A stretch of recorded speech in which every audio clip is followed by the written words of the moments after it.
ದೇಶ ಮತ್ತು ರಾಜ್ಯದಲ್ಲಿ ಪ್ರಖ್ಯಾತಿ ಪಡೆದಿರುವ ಆದಿಚುಂಚನಗಿರಿ ವಿಶ್ವವಿದ್ಯಾಲಯದಲ್ಲಿ 5ನೇ ಘಟಿಕೋತ್ಸವ ಸಮಾರಂಭಕ್ಕೆ ನಾವು ಇವತ್ತು ಭೇಟಿ ನೀಡಿದ್ದೀವಿ.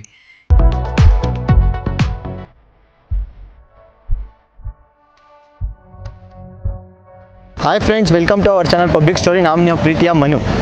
ನಾವಿವತ್ತು BGS ಕಾಲೇಜಲ್ಲಿ ಇದ್ದೀವಿ. ಯಾಕಪ್ಪ ಅಂತಂದರೆ ಅಚೀವ್ ಮಾಡೋಕ್ಕೆ ಎಷ್ಟೊಂದು ವೇವ್ಸ್ ಇದೆ, but education is the best one. ಅದರಲ್ಲಿ BGS ಕಾಲೇಜಲ್ಲಿ ಯಾರು ಗೋಲ್ಡ್ ಮೆಡಲಿಸ್ಟ್ ತಗೊಂಡಿದ್ದಾರೆ ಅವರನ್ನು ನಾವು ಇಂಟರ್ವ್ಯೂ ಮಾಡೋಣ. ಅವ್ರದ್ದು ಯಾವ ಥರ ಓದ್ತಾ ಇದ್ರು ಮತ್ತು ಅವರಿಂದ ಕೇಳಿ ನಾವು ತಿಳ್ಕೊಳ್ಳೋಣ, ಬನ್ನಿ. ಹಾಯ್ ಫ್ರೆಂಡ್ಸ್, ಇವಾಗ ನಮ್ಮ ಜೊತೆ ಇದ್ದಾರೆ one of the gold medalist Dikshita ಅವರು. ಅವ್ರನ್ನ ಕೇಳೋಣ ಯಾವ ಥರ ಇತ್ತು ಅವ್ರ ಸ್ಟಡೀಸ್ ಅಂತ. ಮೇಯ್ನಾಗಿ ಇವರು ಸೈನ್ಸ್ ಬ್ಯಾಕ್ಗ್ರೌಂಡಿಂದ ಬಂದಿರೋರು, ಅಂದರೆ ನಮ್ಮ ಬ್ಯಾಕ್ಗ್ರೌಂಡು. ಕೇಳೋಣ ಬನ್ನಿ. ಮ್ಯಾಮ್, ಇವಾಗ ಹೇಳಿ, ನಿಮ್ಮದು ಎಲ್ಲರೂ ಹೇಳ್ತಾರೆ ಸೈನ್ಸ್ ಕಷ್ಟ ಅಂತ. ನಿಮ್ದು ಏನು ma'am personal opinion? How is the science? ನನ್ನ ಪ್ರಕಾರ science, if you have a passion, so ಕಷ್ಟ ಅನ್ನೋದಿಲ್ಲ. ಯಾವುದಾದ್ರೂ ಸಬ್ಜೆಕ್ಟ್ ಆಗಿರಲಿ, ನಮಗೆ ಪ್ಯಾಷನ್ ಇತ್ತು ಅಂದರೆ ಯಾವುದೂ ಕಷ್ಟ ಅಲ್ಲ. ಸೊ ನನಗೂ ಕೂಡ ಹಾಗೆ. ಆ್ಯಕ್ಚುಲಿ ಸೈನ್ಸ್, ಫಿಸಿಕ್ಸ್ ಅಂದರೆ ನನ್ನ ಬಿಗ್ಗೆಸ್ಟ್ ಡ್ರೀಮ್, ನನ್ನ ಬಿಗ್ಗೆಸ್ಟ್ ಪ್ಯಾಷನ್. ಸೊ ಹಾಗಾಗಿ ನಾನು BSc PCML ಮಾಡಿದ್ದು. ಈಗ ಕಂಪ್ಲೀಟ್ ಮಾಡಿ ಗೋಲ್ಡ್ ಮೆಡಲ್ ತೊಗೊಂಡು ಮುಂದಿನ ಎಜುಕೇಷನ್ನ ಕಂಟಿನ್ಯೂ ಮಾಡ್ತಿದ್ದೆ. ಮ್ಯಾಮ್, ನೀವು ಯಾವ ಥರ ವರ್ಕ್ ಮಾಡ್ತಾ ಇದ್ರಿ? ಅಂದರೆ ಟೈಮ್ ಟೇಬಲ್ ಯಾವ ಥರ ಇರುತ್ತೆ ನಿಮ್ಮ daily life? To be frank, ನಾನು night reader, not morning. Night ನನ್ನ ಕೈಲಿ ಆಗೋಷ್ಟು ಓದ್ತಿದ್ದೆ. ಆ್ಯಂಡ್ ಟು ಬಿ ಫ್ರ್ಯಾಂಕ್, ನಾನು ಲೈಕ್ ಕೋರ್ಸಸ್ ನಡಿಬೇಕಾದ್ರೇ ಅಥವಾ 10 days ಏನು ಟೈಮ್ ಕೊಡ್ತಿದ್ರು, ಆ ಟೈಮಲ್ಲೇ ನಾನು ಪ್ರಿಪೇರ್ ಮಾಡ್ಕೋತಿದ್ದೆ. ನಾನು ಏನೇನು ಓದಬೇಕು, ನಾನು ಹೇಗೆ ಓದಬೇಕು ಅಂತ. ಸೊ ನನಗೆ ಅದು ಕಷ್ಟನೇ ಆಗ್ತಿರ್ಲಿಲ್ಲ ಅಂತ. ಅಂದರೆ ನೀವು ಓನ್ ನೋಟ್ಸ್ನ ಪ್ರಿಫರ್ ಮಾಡ್ತಾ ಇದ್ರಿ? ಓನ್ ನೋಟ್ಸ್ ಪ್ಲಸ್ ಟೀಚರ್ಸ್ ಕೂಡ ಪ್ರೊವೈಡ್ ಮಾಡ್ತಿದ್ರು. Text books, YouTube the best one. YouTube videos, everything. ನಿಮ್ಮ ಈ ಸ್ಟಡಿ ಲೈಫಲ್ಲಿ ಸೋಷಿಯಲ್ ಮೀಡಿಯಾನ ಯಾವ ಥರ ಅವಾಯ್ಡ್ ಮಾಡ್ತಾ ಇದ್ರಿ ನೀವು? To be frank, social media ಅಷ್ಟು ಎಫೆಕ್ಟ್ ಆಗಲ್ಲ if you know what you want to do. So ನನ್ನ ಲೈಫಲ್ಲಿ ಹಾಗೆ, ನನಗೆ ನನ್ನ ಪ್ಯಾಷನ್ ಗೊತ್ತು, ನನಗೆ ಏನು ಮಾಡಬೇಕು ಅಂತ ಗೊತ್ತು. ಇವತ್ತಿನ ಗೋಲ್ಡ್ ಮೆಡಲ್ ಕೂಡ ನನ್ನ ಕನಸಾಗಿತ್ತು. ಇದನ್ನು ನಾನು ತೊಗೋಬೇಕು ಅಂತ 3 ವರ್ಷದ ಹಿಂದೆ ಕನಸು ಕಂಡಿದ್ದು. ಸೊ ಇವತ್ತು ಈಗಿದ್ದೀನಿ. ಸೊ ಹಾಗಾಗಿ ನನಗೆ ಸೋಷಿಯಲ್ ಮೀಡಿಯಾನ ಅವಾಯ್ಡ್ ಮಾಡೋದು ಅಥವಾ ಸೋಷಿಯಲ್ ಮೀಡಿಯಾನ ಯೂಸ್ ಮಾಡಬಾರ್ದು, ಅವಾಯ್ಡ್ ಮಾಡಬೇಕು, ಈ ಥರ ಯಾವುದೂ ಇಲ್ಲ. It is just a relaxing time.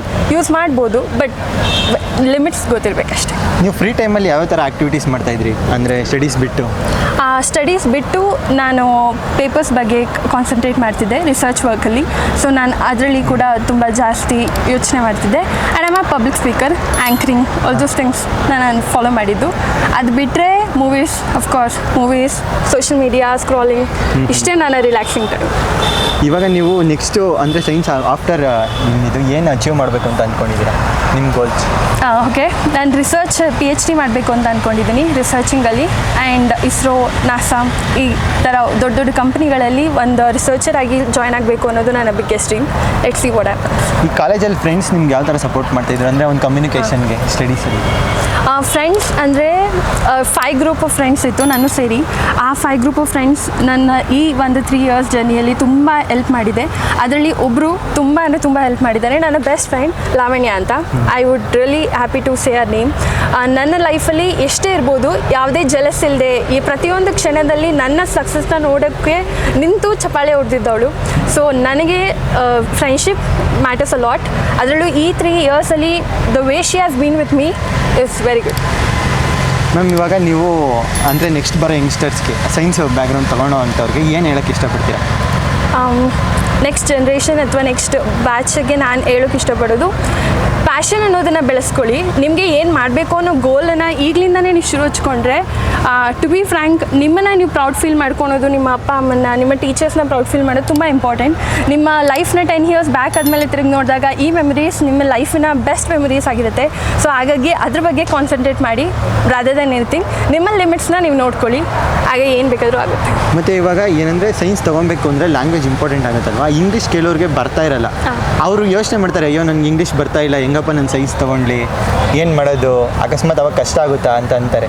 ಅದನ್ನು ಯಾವ ಥರ ಇದು ಮಾಡ್ಬೋದು? ಇಂಗ್ಲೀಷ್ ಅನ್ನೋದಂತ ಬಂದರೆ ನನ್ನ ಲೈಫಲ್ಲಿ ಒಂದು ಹೇಳೋಕ್ಕೆ ಇಷ್ಟಪಡ್ತೀನಿ. ನನ್ನ ಲೈಫಲ್ಲಿ ನಾನು ಇಂಗ್ಲೀಷ್ನ ಮಾತಾಡೋಕ್ಕೆ ಶುರು ಮಾಡಿದ್ದು 4th standardಯಿಂದ ಇಂಗ್ಲೀಷ್ ಮೀಡಿಯಮ್ಸ್ ಸ್ಕೂಲಿಗೆ ಸೇರಿದ್ದಕ್ಕೆ. ಅಲ್ಲಿ ಹೇಗಿತ್ತು ಅಂದರೆ ನನಗೆ ಇಂಗ್ಲೀಷ್ ಬರ್ತಿರಲಿಲ್ಲ. ಎವ್ರಿವನ್ ನನ್ನ ಟೀಸ್ ಮಾಡ್ತಿದ್ರು, ಇಂಗ್ಲೀಷ್ ಬರಲ್ಲ ಅಂತ. ಬಟ್ ಟು ಬಿ ಫ್ರ್ಯಾಂಕ್, ನಾವು I am the best. Everyone wants me to talk in English. So ಆ ಒಂದು ಈವನ್ ಇಫ್ ಯಾರೋ ನಿಮ್ಮನ್ನ ಟೀಸ್ ಮಾಡಿದ್ರೇ ನೀವು ಅದನ್ನು ಮಾಡೋಕ್ಕಾಗೋದು. ಸೊ ಕಲಿತಾ ಕಲಿತಾ ಕಲಿತಾ ನಿಮಗಾಗುತ್ತೆ. ನಿಮ್ಮ ಫ್ರೆಂಡ್ಸ್ ಜೊತೆ ಮಾತಾಡಿ, ಅಪ್ಪ ಅಮ್ಮನ ಜೊತೆ ಮಾತಾಡಿ, ಅಕ್ಕ ತಂಗಿ ಫ್ರೆಂಡ್ಸ್, ಕಮ್ಯುನಿಕೇಷನ್ ಇದ್ದಷ್ಟು ಸೈನ್ಸ್ಗೆ ಅಂತ ಅಲ್ಲ, ಯಾವುದೇ ಸಬ್ಜೆಕ್ಟ್ ಆಗಲಿ ಇಂಗ್ಲೀಷ್ ಒಂದು ಪ್ರೊಫೆಷ್ನಲಿಸಮಲ್ಲಿ ಇಂಗ್ಲೀಷ್ ಇಂಪಾರ್ಟೆಂಟ್. ಸೊ ಅದಕ್ಕೋಸ್ಕರ ಆದರೂ ನಾವು ಇಂಗ್ಲೀಷ್ನ ಕಲಿತು ಮಾತಾಡಬೇಕು ಅಂತ ಅನ್ಕೋತೀನಿ. ಸೈನ್ಸಿಗೆ ಏನು ಮೇನ್ ಇಂಪಾರ್ಟೆಂಟ್ ಆಗುತ್ತೆ ಅಂತ ಏನಿಲ್ಲ, ಸೈನ್ಸ್ನ ಕನ್ನಡದಲ್ಲೂ ಕಲಿಬೋದು, ಆದರೆ ಪ್ಯಾಷನ್ ಅನ್ನೋದಿರಬೇಕಷ್ಟೇ. Okay, thank you ma'am. ನಿಮ್ಮ ಎಕ್ಸ್ಪೀರಿಯನ್ಸ್ ನಮ್ಮ ಜೊತೆ ಶೇರ್ ಮಾಡಿದ್ದಕ್ಕೆ. Thank ಮತ್ತು you ನಿಮ್ಮ so ಲೈಫ್ಗೆ much. ತುಂಬ ಒಳ್ಳೆಯದಾಗಲಿ. ಆಲ್ ದ ಬೆಸ್ಟ್ ನಮ್ಮ ಚಾನಲಿಂದ. Thank you so much. ಅಲ್ಲಿ